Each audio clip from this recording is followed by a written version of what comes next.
যারা Facebook profile তৈরি করি, ফেসবুক প্রোফাইল তৈরি করতে হলে আমাদেরকে প্রথমে একটা জিনিস দেখতে হবে, সেটা হলো আমাদের ফেসবুকের ক্যাটাগরিটা আসলে কী হবে।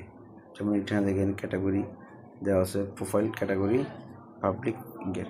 তো এরকম সবার একটা প্রোফাইল ক্যাটাগরি দিতে হয়। তো চলুন কী ধরনের ক্যাটাগরি দিলে আপনার প্রোফাইলের সাথে যা আমরা সেটা দেখব।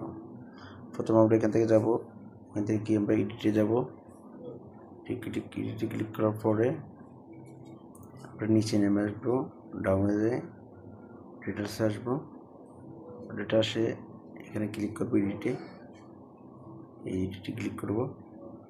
এডিটে ক্লিক করার পরে দেখেন এখানে এই যে ক্যাটাগরি অপশন আছে, ক্যাটাগরিতে ক্লিক করার পরে এখানে আপনি এই যে এডিটে ক্লিক করবেন, রাইট সাইডে ক্লিক করলে এটা অপশন হয়ে যাবে।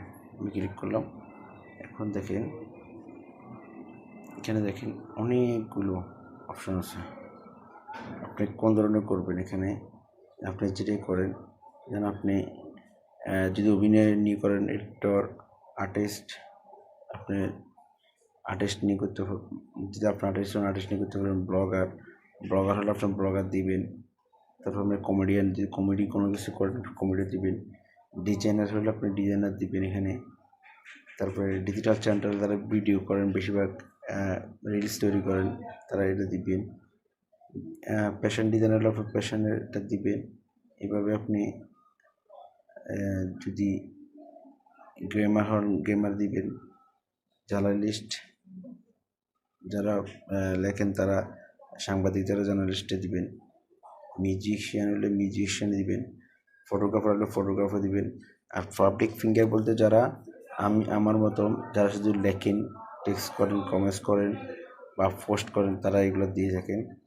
এছাড়াও এখানে আরও যা আছে, যা আপনি দিবেন সেটা আপনার প্রোফাইলের সাথে আপনি যে কাজ করেন সেটার সাথে যদি মিলে, সেই হিসেবে করে আপনাকে দিতে হবে। আপনি মন চাইলে কোনো একটা দিলে হবে না। তাতে করে কী হবে, আপনার ফেসবুকের এই প্রোফাইলটা ফেসবুকে এটাকে শো করবে না।